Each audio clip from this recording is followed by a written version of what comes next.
All right, well, let's go ahead and get started.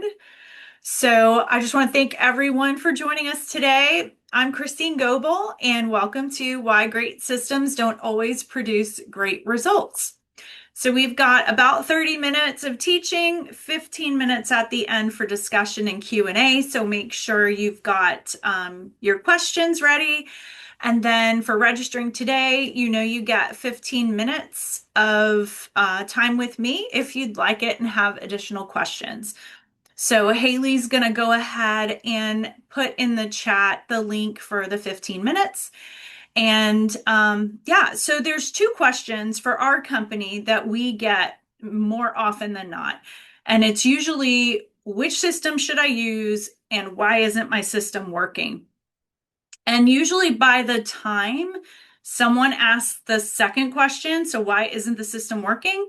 There's already frustration inside. So they've invested time, money, energy into this operating system, could be new software. They could have spent time redesigning a process, or they might have even already hired a consultant to come in. And sometimes that's us. And so something looks like it should work, but then it doesn't, and the results aren't matching what they expected.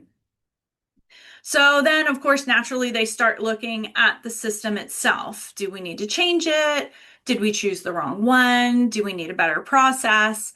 And the one thing that we've learned throughout the time of doing this is the system is only one place to actually look. And so we've seen organizations use very similar systems and get dramatically different results. So if the system's the same, what creates the difference? And that's what we're going to unpack today. All right. So most of you know we're an organizational health and development company, and topics sit at the heart of what we do. And we work with organizations in a few different ways. So it could be from operations and people development, workshops, programs, team development. But the common thread for us is helping organizations become healthier in how people work, how they communicate, and how to execute together. Because what happens in the workplace, it doesn't stay there. We believe that if we continue to invest in healthier workplaces, this will pour into families and communities across the nation and the globe. We know businesses don't change themselves, it's the people who do. And so we've got tons of resources out there for you. So, in addition to this 15-minute call that you get for registering for the webinar today, we also have a YouTube channel with several videos. We've got LinkedIn, Facebook, Instagram. Our website has a lot of blogs, freebie downloadables, or all sorts of things to support your team. Okay, so today I'm going to focus in on three things so your systems can perform the way they're designed. All right, so let's go ahead. We're going to start off with a quick poll. So this one, I want you to just put your answers in the chat for this one today. And I want to get just a quick sense of who's in the room and where your organization is on this. So the question we're covering is, does your organization currently use an operating system to guide how you plan, meet, and execute? All right, so it could be anywhere from yes, and we love it, we use it consistently, yes, but we're struggling with it sometimes or somewhat. We've got some pieces of it that we're using, or no, you don't have one altogether. And then, of course, E would be, I really don't even know. And it could be, I'm not even sure that we know what an operating system is. All right. Good. Good. All right. I'm glad my team said A. All right. Okay. Very good. All right. So that helps me a great deal. So I just want to get some framework in which to go. So I'm going to briefly, for those that don't have an operating system right now, or you're not really sure how yours should be used, I want to just explain it really simple, okay? So think about a system like an atlas. It's a big picture. So it defines things like direction and alignment, and it connects a lot of roles and rhythms and decision making, and it's a framework to keep things consistent. And then you have a process. And so I want you to think about a process more like a GPS. And so it's going to be a lot more specific.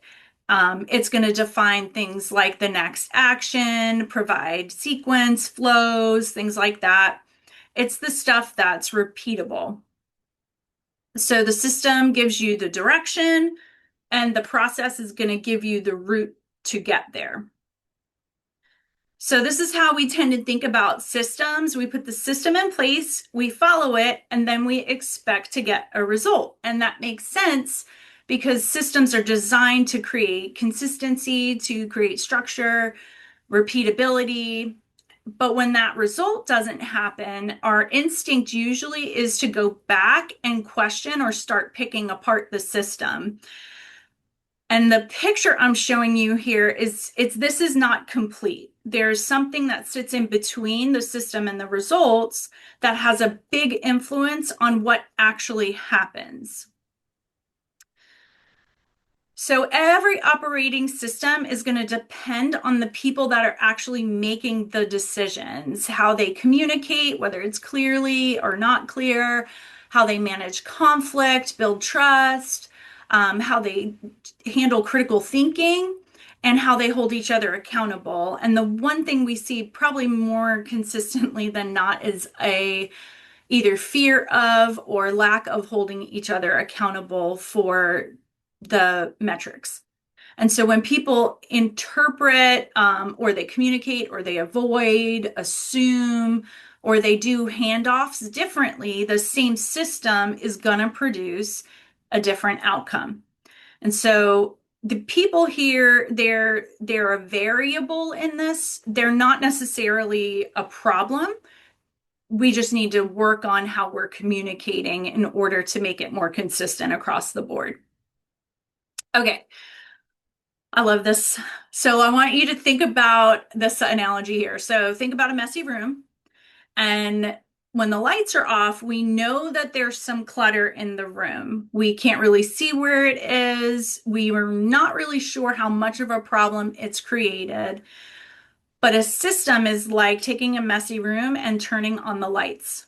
And so suddenly we can start to see things like missed handoffs, unclear expectations, communication gaps that are pretty common, some accountability issues. And the system didn't necessarily create the problem, it just made them visible for us so we can see them. And so that's an important distinction because once we can see the mess, we still have to be careful not to assume we know what caused it. All right. So let's translate that into the workplace. This is the area that teams tend to move a little bit too quickly on. And because once we turn on the lights, we can see the mess. And so our instinct is to let's clean up the mess. And so we'll do things like reorganizing papers, we create new filing systems, we rewrite the process for people instead of them being included in the rewriting, or we might add a checklist or something like that. But if we're only cleaning up what we can see without really understanding what caused the mess in the first place, what happens is we're likely to end up right back where we started. So, if you take anybody with a messy bedroom, they may clean it up and it looks really good, but a few days later, it's a mess again. And so the question we always need to be asking is, what are we seeing on the surface and what's underneath it? Okay, so things we typically see, right? These are visible results. These are things that get our attention first. And now I want you to start thinking about visible problems as symptoms. They're not necessarily the actual problem.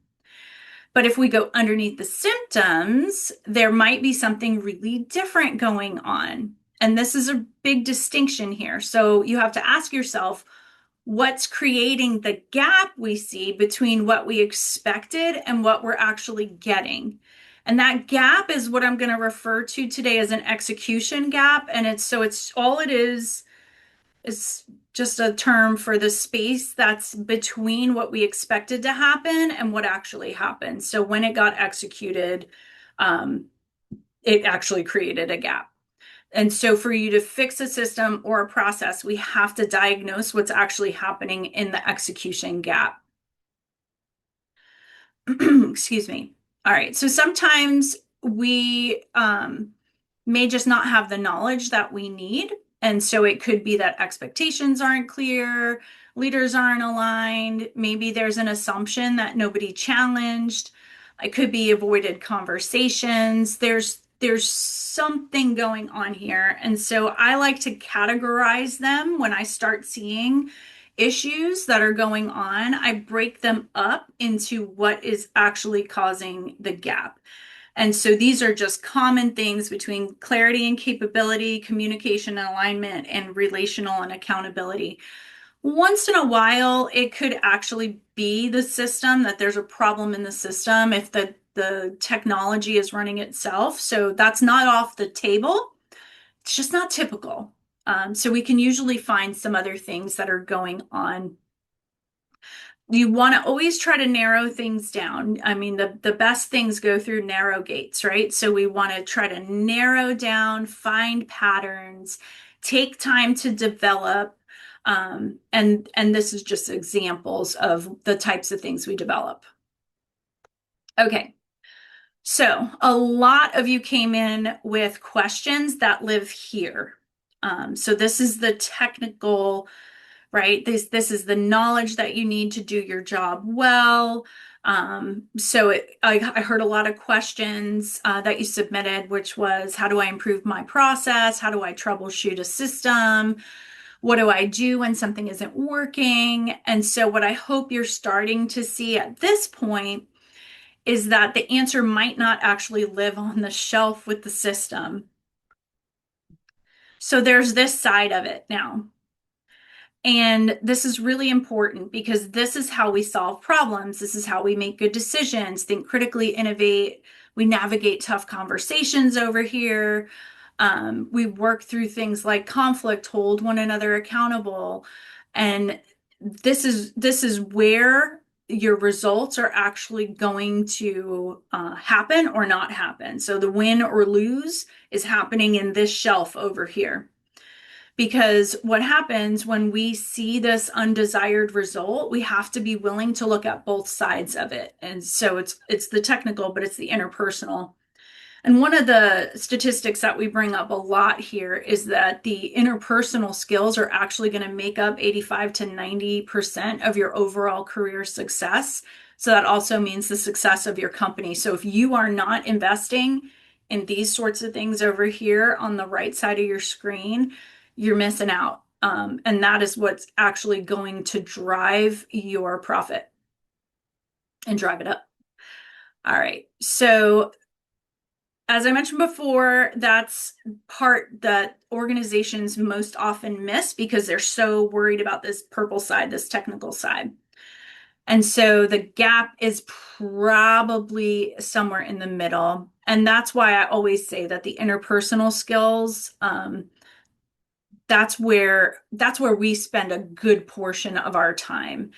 And so our primary work that we do it through operations. So helping organizations build these healthy rhythms, structures on how they communicate. It could be processes on how to support their employee life cycle, from hiring, onboarding, retention. Could be succession planning, transition out. There's all sorts of things. The programs are going to go deeper. And so that's the part of our work that makes these interpersonal skills stick, because they happen over a longer period of time and they're developmental. So you kind of have to get through different layers before you're actually able to get to that place of very highly emotionally intelligent. So you're navigating both sides of your company. And then we've got the workshops and things that are specific about development, but they could be more broadly cast across your organization so we can start getting common language throughout with everyone. And then, of course, there's the individual or group development that takes place, mentorship, things like that, where we come in and train your people to do it. And so the growth of your organization hinges upon these interpersonal skills, because I can tell you firsthand, I've witnessed it. When you take the people driving the interpersonal skills out of the organization ceases to exist. So you have to invest in this right here. And so it's all about strengthening people who are responsible for making sure your system works. And it doesn't matter which system you use. All right. So let's talk about strengthening your organizational health. And this is by far our favorite thing that we teach, and everything that we do hangs on this framework right here. So something happens, a deadline gets missed, a handoff breaks down, somebody doesn't follow through. And this is where the execution gap either gets solved or it gets worse. And so once something happens, we have a choice to make. So we can be judgmental. And so I'll show you quick what that looks like. So if we're just judgmental, so we have this stimulus that happened or occurrence that happened, we place judgment on it. I'm not saying like, think about it. I'm saying I'm being judgmental about it. And I start making assumptions about what's going on. Guess what? I become more frustrated or disappointed or resentful, or the people on my team do. So we have a choice, right? So we can now take the same situation and just try to observe what's going on. And so we want to move toward trust. And how do we do that? We ask questions, we listen, we want to gain an understanding, show that we respect and value people. And so if we're not curious and start actually just trying to learn and understand, we're missing out. And so it's the patience that it takes, this pause to choose to go in another direction. And let me tell you, when you first start learning on how to develop being a better listener or asking better questions, the ones you really want to keep in your pocket are the ones that allow you to gain more information. And those are questions like, tell me more, and what else? That's interesting. I'd like to learn about, right? So you want to ask questions that just keep the conversation going, because inevitably you will ask these questions, and whatever answer you get at first, it's probably not the actual answer. There's an exercise called 5 Whys. You could try that, but you really want to dig in a few times before you get to the root of what's actually going on there. And there's lots of great information about root cause analysis. If that's something you're looking for, that's something we provide as well. All right, so this is really important because we have to uncover what that gap means. And so if we're not spending the time to dig in really deep, try and learn what's actually happening, how are these people communicating, we've got bigger issues going on. So I want to give you some next steps on what you can do. So before you fix what you see, you got to get curious about the things that you don't see. And so I know that there's some of you here that want to actually improve a process, and some of you are troubleshooting your actual system right now. And then some of you, your system is just fell apart. So I want to make sure that you understand that I'm not giving you a 5-step formula and pretending like every single one of those situations has the same solution. But what I do want to do is give you a few questions that you can take back to your team, help you look beneath those results that you're getting before you decide what needs to change. Do not assume that you know what needs to change. All right, so the first thing you need to look at is, what are we actually observing? You need to be able to separate your facts from the judgment and assumption, just facts. What is it that we see? And invite other people into that conversation. You especially want to make sure that you're including all people, and I'll get into that in a second. So, where's the result different from what we expected? This is about narrowing. Like I said, this narrows that gap that's showing up. We're just trying to identify things. If you have a big whiteboard or, if you're using virtual communications, you want to be able to share all this so you guys can all build something out together as you're answering these questions. And this is what I was talking about before. Who is closest to the work? What are they seeing? So this gets people out of the conference room. We want to bring them into perspective, and we want to be talking to the people that are actually executing it. And I'm going to take a minute and explain something I tried once that worked really well. Next, what do we need to understand that we don't understand yet? This is the curiosity question, okay? This is what actually is going to open your door up to finding where the gaps are in the knowledge. And so this is the understanding of what's going on. It'll also identify gaps where maybe there was an expectation gap, an alignment gap, behavioral gap, right? So, and certainly accountability gaps show up here. And then finally, one of the other questions, so what is this telling us that needs attention? So this is where we actually start to figure out and identify an actual gap.